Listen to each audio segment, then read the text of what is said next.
नमस्कार दोस्तों, Lucent Rajasthan GK के स्पेशल वीडियो में आपका वेलकम दोस्तों।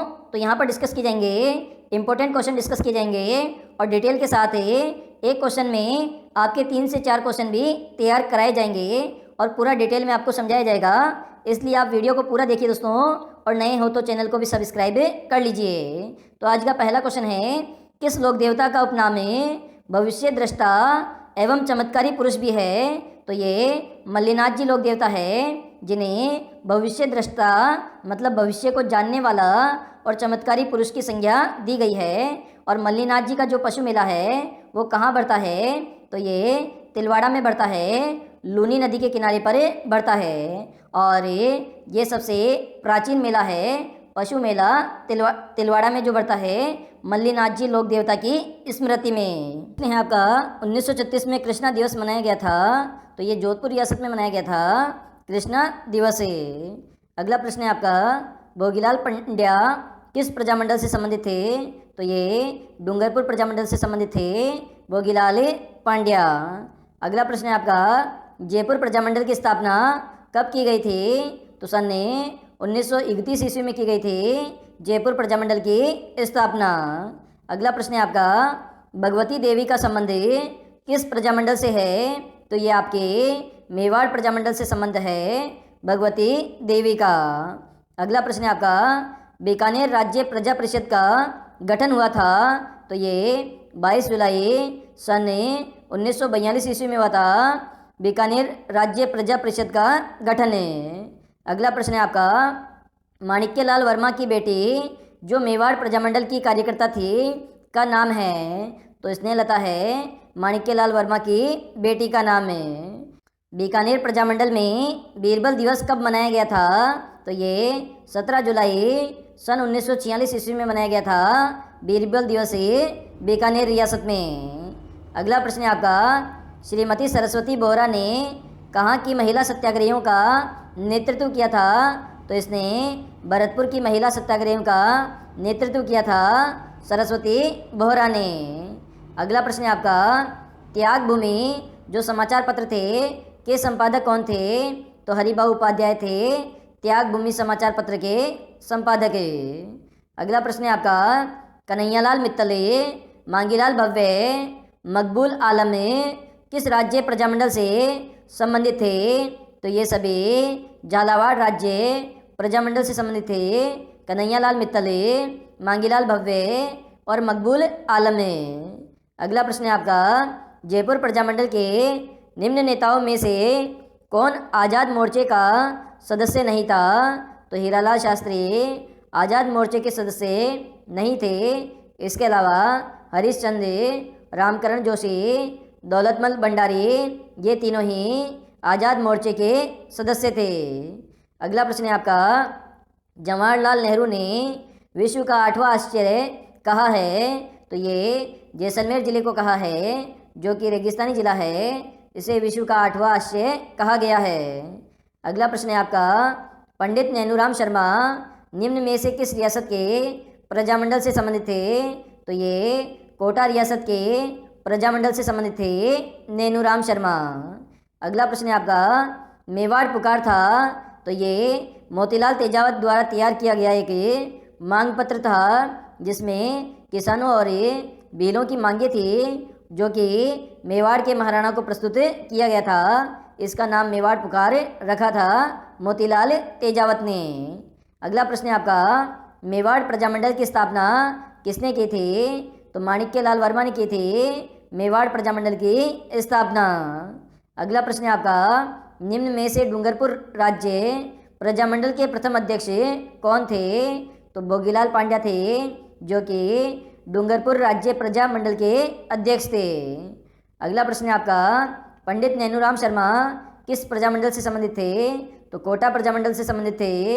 अगला प्रश्न है आपका, जयपुर में वर्धमान विद्यालय की स्थापना किसने की थी?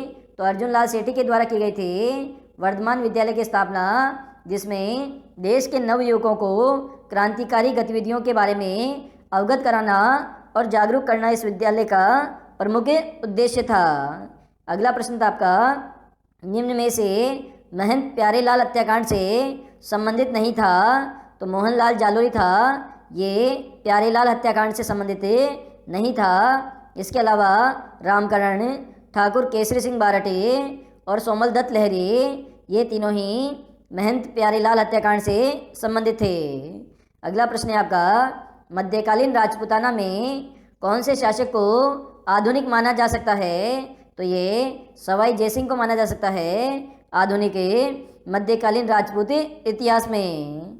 अगला प्रश्न है आपका, कर्नल जेम्स टोड ने किसे राठौड़ों का यूलिसेस कहा है? तो ये दुर्गादास राठौड़ को कहा है राठौड़ों का यूलिसेस।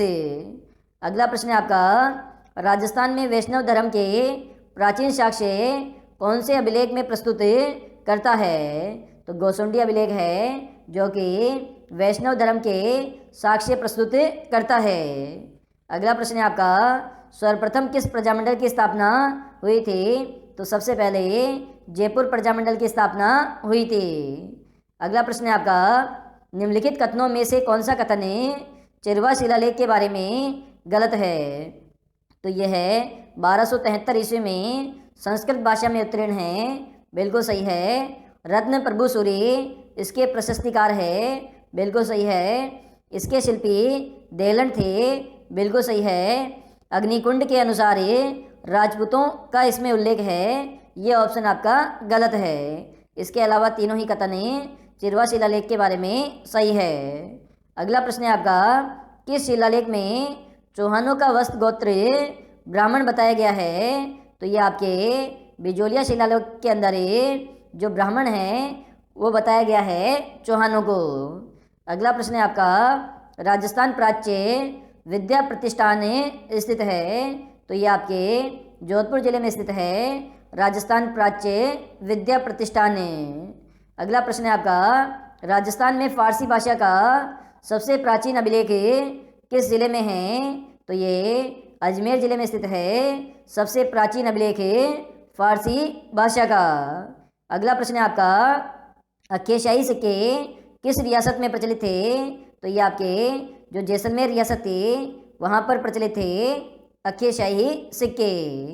अगला प्रश्न है आपका, महाराणा कुंभा द्वारा रचित ग्रंथ संगीत राज कितने कोशों में विभक्त है? तो ये 5 कोशों के अंदर विभक्त है महाराणा कुंभा द्वारा रचित संगीत राज ग्रंथ। अगला प्रश्न है आपका, महाराणा अमर सिंह और खुर्रम जिसे शाहजहाँ के रूप में जाना जाता है के मध्य संधि कब हुई थी?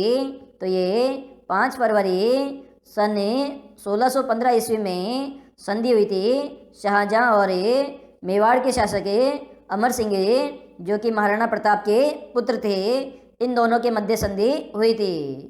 अगला प्रश्न है आपका, सुमेल का युद्ध लड़ा गया था?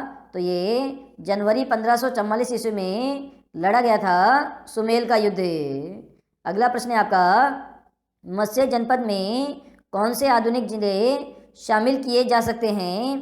तो इसमें अलवर, भरतपुर, धौलपुर, करौली इन चारों जिलों को शामिल किया जा सकता है मत्स्य जनपद में। अगला प्रश्न है आपका, मेवाड़ पर जिस वंश का सर्वाधिक काल तक शासन रहा था वह है? तो गुहिल वंश था जिसकी स्थापना गुहिलादित्य के द्वारा की गई थी। इसने सबसे अधिक समय तक शासन किया था मेवाड़ पर। अगला प्रश्न है आपका, सिरोही प्रजामंडल के संस्थापक स्थापना कहाँ हुई थी? तो मुंबई के अंदर हुई थी सिरोही प्रजामंडल की स्थापना। अगला प्रश्न है आपका, मल्लेच्छों का नाशक किस शासक को कहते हैं? तो नागभट्ट को कहते हैं मल्लेच्छों का नाशक। अगला प्रश्न है आपका, विमल शाह ने आबू में आदिनाथ का भव्य मंदिर कब बनवाया था? तो सन 1031 ईस्वी में बनवाया था आदिनाथ का भव्य मंदिर। अगला प्रश्न है आपका, सारंगपुर का युद्ध कब लड़ा गया था? तो ये 1437 ईस्वी में लड़ा गया था सारंगपुर का युद्ध। अगला प्रश्न है आपका, चौमुखा मंदिर जो कि रणकपुर में स्थित है, रणकपुर कहाँ पर है? पाली जिले में है। कुल कितने स्तंभ है? तो कुल मिलाकर 1444 स्तंभ है, इसलिए इसे स्तंभों का अजायबघर भी कहते हैं और ये पाली में स्थित रणकपुर के जैन मंदिर है। अगला प्रश्न है आपका, डींग कस्बे के चारों ओर मिट्टी का बना हुआ किला है वह कौन सा है? तो गोपालगढ़ का किला है जो कि मिट्टी से बना हुआ किला है डींग के जल महलों के चारों तरफ है। अगला प्रश्न है आपका, सूर्य नगरी के नाम से विख्यात है। तो जोधपुर शहर विख्यात है सूर्य नगरी के नाम से। अगला प्रश्न है आपका, राजस्थान का प्रमुख जल दुर्ग है। तो गागरोन दुर्ग झालावाड़ और भैंसवरगढ़ दुर्ग चित्तौड़गढ़, ये दोनों ही जल दुर्ग के उदाहरण हैं। अगला प्रश्न है आपका, सुल्तान अलाउद्दीन खिलजी का चित्तौड़ पर आक्रमण करने का कारण था। तो साम्राज्यवादी नीति थी और रानी पद्मिनी की सुंदरता थी, ये दोनों ही कारण थे जिस कारण से अलाउद्दीन खिलजी ने चित्तौड़गढ़ पर आक्रमण किया था और यहाँ के राजा थे रतन सिंह, उनकी हत्या की थी और दुर्ग पर कब्जा किया था। अगला प्रश्न है आपका, जयमल राठौड़ और फत्ता सिसोदिया के पराक्रम और बलिदान के लिए चित्तौड़गढ़ दुर्ग का कौन सा शाखा विख्यात है? तो इसके लिए तीसरा शाखा विख्यात है। इस समय उदय सिंह यहाँ के शासक थे और उदय सिंह ने जो किले का भार है वो जयमल और फत्ता के कंधों पर छोड़कर खुद पहाड़ों में चले गए थे और इन दोनों को दुर्ग की रक्षा करनी थी। उस समय अकबर ने आक्रमण किया था चित्तौड़गढ़ दुर्ग पर और ये दोनों जो वीर थे ये शहीद हुए थे चित्तौड़गढ़ के तीसरे साके में। अगला प्रश्न है आपका, सिरोही प्रजामंडल को किसके निर्देशन में सिरोही में स्थानांतरित किया था? तो ये गोकुलबाई भट्ट के निर्देशन में सिरोही प्रजामंडल को जो सिरोही है उसमें स्थानांतरित किया गया था। अगला प्रश्न है आपका, बीकानेर प्रजामंडल की स्थापना कहाँ की गई थी? तो कोलकाता के अंदर की गई थी बीकानेर प्रजामंडल की स्थापना। अगला प्रश्न है आपका, ऐसी प्रजामंडल जिसमें सर्वप्रथम उत्तरदायी शासन की मांग की गई थी। तो शाहपुरा जो प्रजामंडल है वहाँ पर की गई थी उत्तरदायी शासन की मांगे। अगला प्रश्न है आपका, ऐसी प्रजामंडल की स्थापना सबसे अंत में हुई थी।